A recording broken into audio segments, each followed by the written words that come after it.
Vanessa, we're going to get straight on into this issue in Lebanon of exploding pagers and just put a name to what that is, what that event is.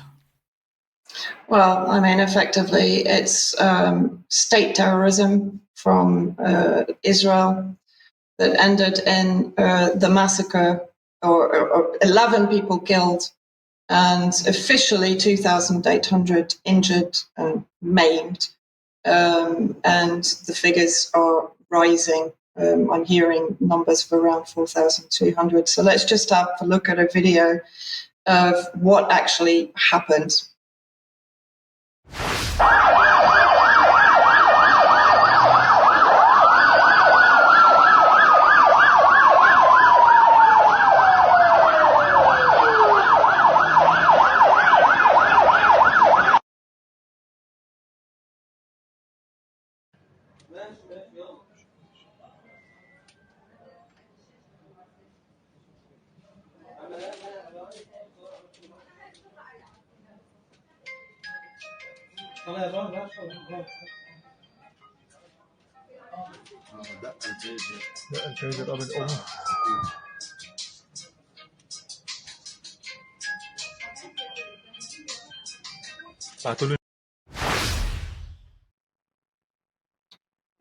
So basically an order of, I think it was in the region of 5,000 pages were ordered 5 months ago and distributed to members of Hezbollah, which could also be, of course, the political side of Hezbollah. We'll come into more detail on all of this shortly. 2 children have actually died. Yesterday, there was only a 10-year-old Lebanese girl who was killed directly in the explosion. Today, a young boy, I think the same age, succumbed to his injuries and also died. As I said, there have so far been 11 fatalities.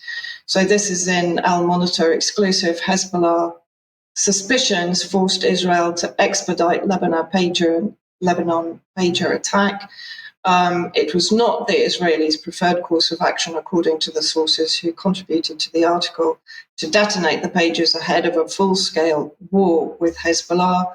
But security officials made an 11th-hour decision after at least 2 Hezbollah members suspected something was amiss with the device. Now, I've also heard, I think also from Al Monitor, that one of those Hezbollah members that had suspicions was assassinated to prevent him saying anything. The second one, as far as I know, is still alive, but that was a more recent detection.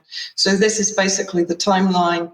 Hezbollah suspicions forced Israel to expedite Lebanon pager attack.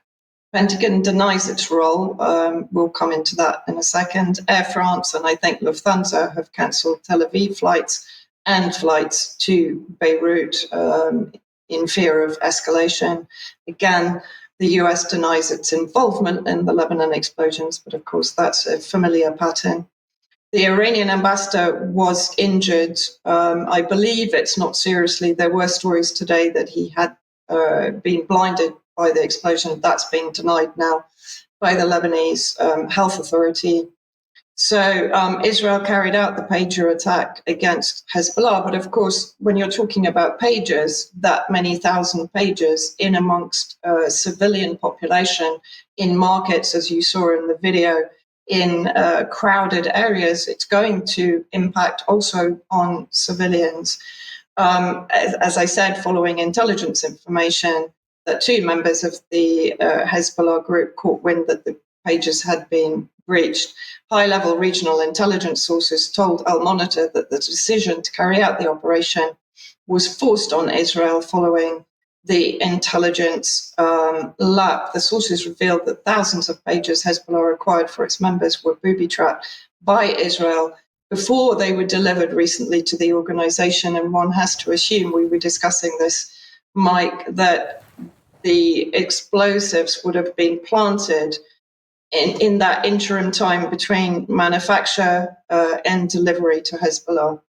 This is in Reuters. Israel planted explosives in 5,000 Hezbollah pagers, and let's see what they add to the Al Monitor report. This was a later report today. So it explains that sorry, Hezbollah fighters have been using pages as a low-tech means of communication in an attempt to evade Israeli location tracking. Two sources familiar with the group's operations told Reuters this year. But senior Lebanese sources said the devices had been modified by Israel's spy service at the production level. So this slightly contradicts the idea that something would have been implanted in that interim period. Mossad injected a board inside of the device that has explosive material that receives a code. It's very hard to detect it through any means, even with any device or scanner, allegedly. The source said 3,000 of the pages exploded when a coded message was sent to them simultaneously, activating the explosives. Up to 3 grams of explosives were allegedly hidden in the pages. I'm hearing actually that it was 20 grams. So we're getting sort of varying reports at the moment, just trying to make sense of them all. Again, this was back to Al Monitor. Pentagon denies the role in suspected Israeli pager attacks in Lebanon. Top official Lloyd Austin called his Israeli counterpart Yoav Gallant for the second time in roughly 36 hours on Tuesday in the aftermath of a suspected Israeli attack believed to have targeted Hezbollah operatives by detonating mobile pager devices. So basically, the Pentagon and Pentagon spokespeople are saying they had nothing to do with it. However, in Israeli media, if we just move on, I think, yes, this was in Walla. Sorry for the slight mess of the screenshot.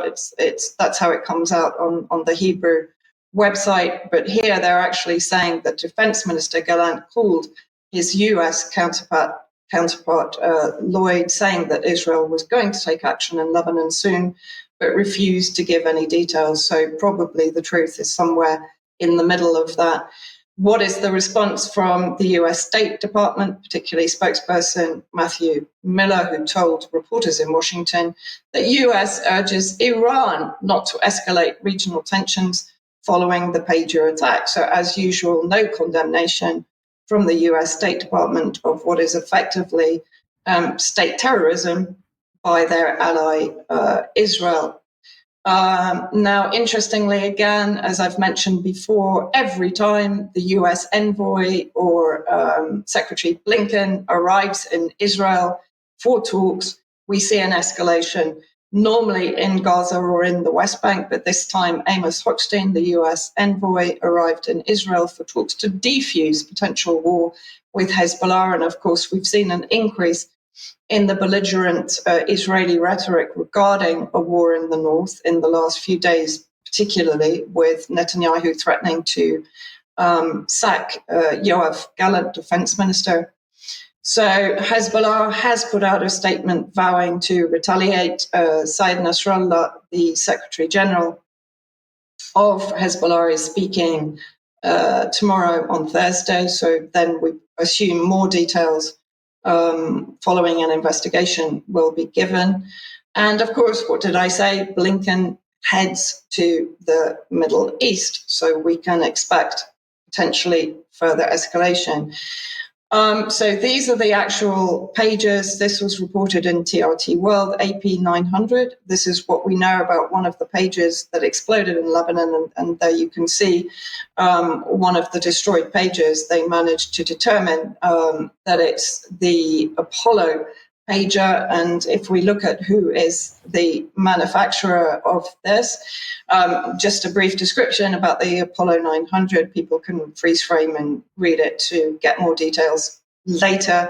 But basically, it's a one-way messaging service. I'm not very technical on these kind of things.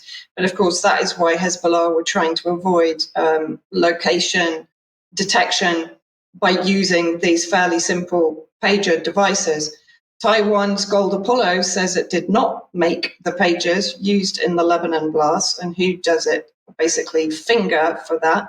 The product was not ours. It was only that it had our brand on it. Gold Apollo founder and president Su Ching Kwang told reporters at the company's offices. Gold Apollo authorized a company called BAC to use our brand trademark for product sales in specific regions, but the design and manufacturing of the products are entirely handled by BAC, the statement said. So let's have a look at who BAC are. BAC are basically a Budapest-based organization. Now, having checked, Gold Apollo have a number of subsidiaries throughout Europe, but it's strangely coincidental to me that they fingered a Hungary firm, following, of course, the disputes with Orban over his peace-broking missions, etc. Blood is needed in Lebanon. There have been calls to Iran and Iraq are already there. Syria is itself trying to organize blood banks here to collect blood, to send it to Lebanon, but there are also injured being received here in Damascus, I've heard in the last few hours. Lebanon itself, so that is the government in Lebanon, Lebanon state, rather than, of course, Hezbollah being a semi-non-state actor, although Hezbollah are involved in the Lebanese government, to file a complaint at the UN Security Council over the Israeli pager explosion attack. And then also, if we look at the potential context for this attack, I've already mentioned that there are claims that Israel brought the attack forward. They were planning to use it as a forward attack before escalating against Lebanon, and they brought it forward because of the detection. That's one theory. Of course, the other theory is that in the last few days, it has been admitted by Israel that the Hezbollah strike, which, if you remember, was in retaliation for the assassination of Fouad Shukra in July, from memory, in southern Beirut, actually led to the fatalities of 22 Unit 8200 members and 74 reported members injured. So let's just have a very quick look at what Al-Mayadeen says about that. So it's European security sources have reported to Al-Mayadeen that the recent strikes by the Islamic resistance in Lebanon, targeting the headquarters of Unit 8200 in the Lilot base and the airbase of Ain Shama, have been substantially successful. According to sources, the attack, dubbed Operation Arbaeen, has resulted in significant casualties within the intelligence unit, with fatalities reaching 22 and 74 members reported injured. So that was, in reality, a major attack. But, now we're left with the scenario where we have multiple amputations, according to reports I'm receiving from medical sources in Lebanon. As I mentioned, I think 500 eye operations, the majority of whom, of course, have had their eyes removed because the injury is irreversible, hands being blown off, internal injuries to hips, which are major injuries. If you imagine the pages being in someone's pocket, it doesn't take a great imagination to comprehend the diabolical nature of this attack. It's pure sadism. This isn't warfare. This is state terrorism. And it includes, of course, the maiming and injuring and deaths of civilians that would have been in those crowded areas when the pages were detonated. It's horrific. And of course, it takes us back to the water explosion in 2020, when I think 6,000 were killed. If the higher numbers are correct, 4,200 and heading up towards 5,000, we're getting close to that kind of tragedy for Lebanon. Yeah, and Vanessa, reading this morning's quotes from eye surgeons talking about, many people having had both eyes removed as a result of this. So this is devastating for them. And, that the final section of the video clip that you showed at the beginning of that, that the lady who was on the till, who had nothing, didn't have a pager, had nothing to do with anything other than she was working in a supermarket, clearly had eye damage as a result of that. It is horrendous. And then the other question that needs to be asked is, where were these explosives added to the product? Was it in the manufacturing process itself, or, as you suggest, in somewhere between manufacture and delivery? Either way, those explosives must have been in a foreign country, in this case Hungary, and therefore at least anybody that was potentially involved in the manufacture, but then also anybody potentially involved in the delivery of the devices as well, at risk. So it's not just an attack on Lebanon, it's actually an attack on other countries, including countries in Europe as well. We have all this rhetoric about Russia and its bringing warfare onto European soil, but no comment about this from David Lammy or anybody else in the West. Yeah, absolutely. Yes. Okay. Thank you for that. Now, and sticking with media, then, Vanessa, let's come to you. And there seems to be a bit of a problem has been happening at the Jewish Chronicle. Well, yeah, I mean, basically since October the 7th, the Zionist Hezbollah propaganda machine has been struggling, let's say, and has been routinely exposed for providing fabrications, fake news, misleading reports, etc. So the Jewish Chronicle put this out by one of its leading writers, Elon Perry, on September the 5th. Sinwar's Yahya Sinwar, of course, the newly elected leader of Hamas, secret plan to smuggle the Israeli hostages to Iran. So apparently Sinwar had a secret plan to take the hostages out of Gaza through the tunnels and take them to Iran. So let's have a look at, this is just one of the articles covering this, but this is probably one of the most in-depth from Israeli media, 972 magazine. Why did a British Jewish newspaper publish fake Israeli intelligence? So let's have a look at what they say about it in the article. I do recommend reading the whole article. There's a lot of detail in there that I can't cover today. The Jewish Chronicle scoop quickly gained traction and was picked up and amplified by a plethora of right-wing Israeli media outlets and influencers, including Netanyahu's son, Yair. Even the Prime Minister's wife, Sarah, met with the parents of remaining hostages and reportedly told them there's no choice with the Philadelphia corridor, which is between Gaza and Egypt. There are reports that Hamas will flee to Iran with the hostages. There's only one problem. The story is totally made up. So let's see. 2 days later, Ynet journalist Ronan Bergman quoted 4 sources from Israel's intelligence community and the Israeli army's prisoners and missing persons division, who described the Jewish Chronicle's claims as wild fabrication and stated that no such document, which the article was based on, exists. Another described as 100% lies. IDF spokesperson Daniel Hagari also officially dismissed the story as being baseless. Interesting that at the same time, Bild, one of the leading German propaganda outlets, also produced another story based on fake documents. But let's have a look at who is Elon Perry. This is where it actually becomes a complete Walter Mitty story. And again, I go to the actual article to read the full detail of his fabrication of his own CV. The story gets even stranger. The author of the Jewish Chronicle article is a man by the name of Elon Perry, who's published a series of scoops in the newspaper since the war began, so since October the 7th, including revealing new details about the Israeli army's recent assassinations of Hamas military commander Mohammed Deif, also proven false. Perry's bio on the Jewish Chronicle website states that he served as a commando soldier in Israel's Golani Brigade for 28 years, that he has 25 years of journalism experience, and that he lectures on the Middle East in both the US and the United Kingdom. He goes further, and all of that has effectively been debunked by the 972 magazine. So what happens? The proverbial rats, as I call them, have quit Jewish Chronicle, not out of principle, I would surmise, but because they don't want to be tarred with the same brush.